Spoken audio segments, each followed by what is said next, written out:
It's a beautiful day outside today, but today's plan is all indoors because I need to restock some food supplies since we were away for 10 days. First thing we desperately need to restock is dog food. Our dogs get both kibble and homemade food, so we have to make this dog food every 2 to 3 weeks. We try to make it really balanced with veggies that are good for the dogs. So usually we always have carrots and sweet potatoes, and then we're adding some kind of green vegetable from our garden. Right now we have an abundance of zucchini, so that's what they're getting in their dog food.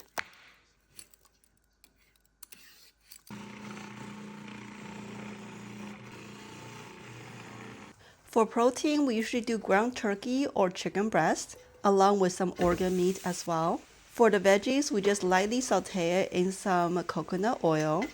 For the protein, we're going to boil them all first. Unless we have ground turkey, then I'll saute the ground turkey in some coconut oil as well. But this time we just have chicken breast, so I'll boil them first. And then for organ meat, this time we have chicken hearts as well as some pork liver.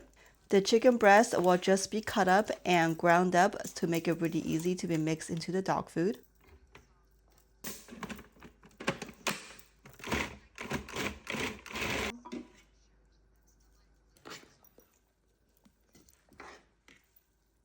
Chicken hearts are now done, and now I'll just use the same water and add in my pork liver, and that's the last protein.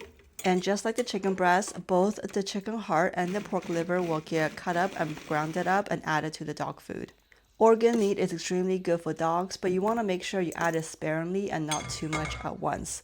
That's why in our dog food, you'll see mostly chicken breast or ground turkey along with veggies and some brown rice. Then we add in the organ meat as a supplement.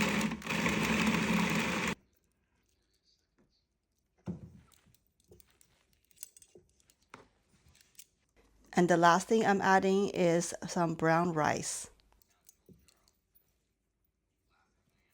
All of this will be put into containers and will be used up within the next 3 weeks. Again, this is not the only food our dog will be eating. We do add 50% this with 50% kibble. And Nova, our cat, is real jealous because she prefers this food over her cat food as well. The rest of the food I'm making today will be all for humans. First, I need to restock my marinated eggs. Our chickens are producing eggs like crazy right now, so we're literally swimming in eggs. I like to keep these marinated eggs on hand for a quick snack or for a quick breakfast or lunch.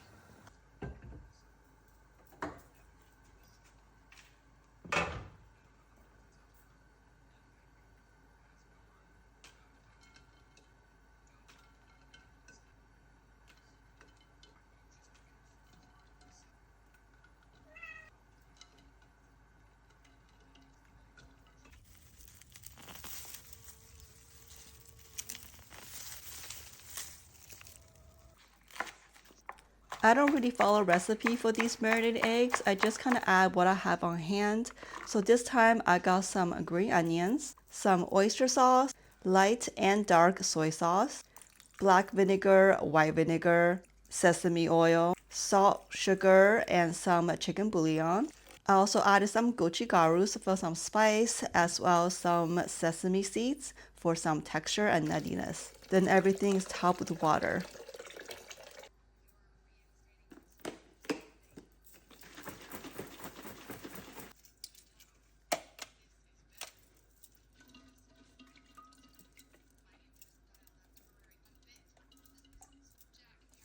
These will sit in the fridge for about a week or two, depending on how many eggs we eat that week. But the longer they sit, the better they are.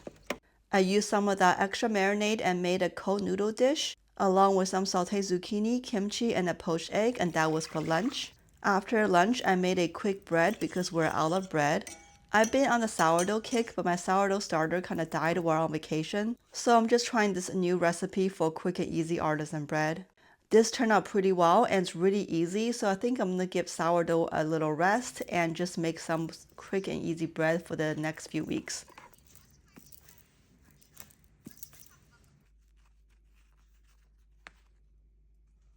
We ran out of cookie dough to make cookies, so I need to restock.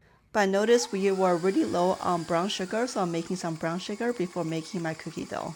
And brown sugar is really easy to make at home. It's just molasses with regular granulated sugar. And the ratio is for light brown sugar, just 1 cup of sugar to 1 teaspoon of molasses. And for dark brown sugar, it's 1 cup of sugar to 2 teaspoons of molasses.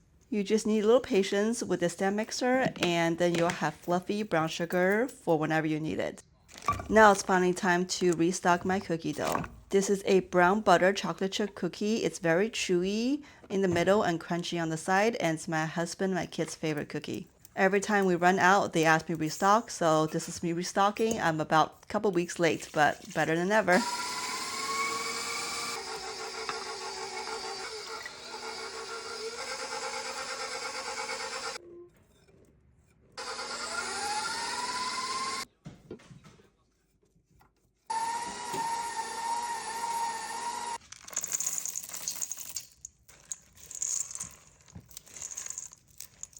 Technically, I needed to freeze this dough for about 15 minutes before rolling them into balls, but I was too lazy today, so I skipped that step, but I would not recommend skipping that step going forward. It makes it much easier to roll and to keep the shape of the dough. These kind of flatten out over time.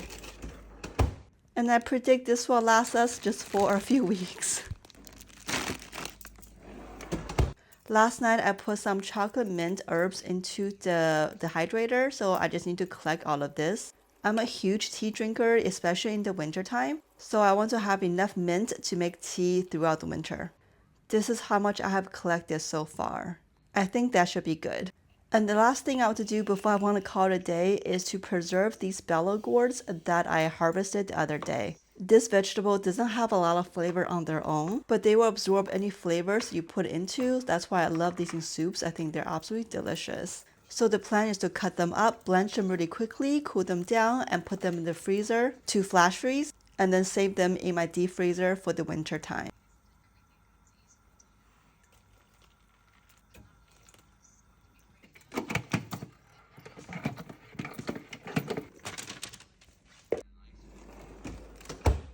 And these are ready for the deep freezer. And that's all for today because I'm tired.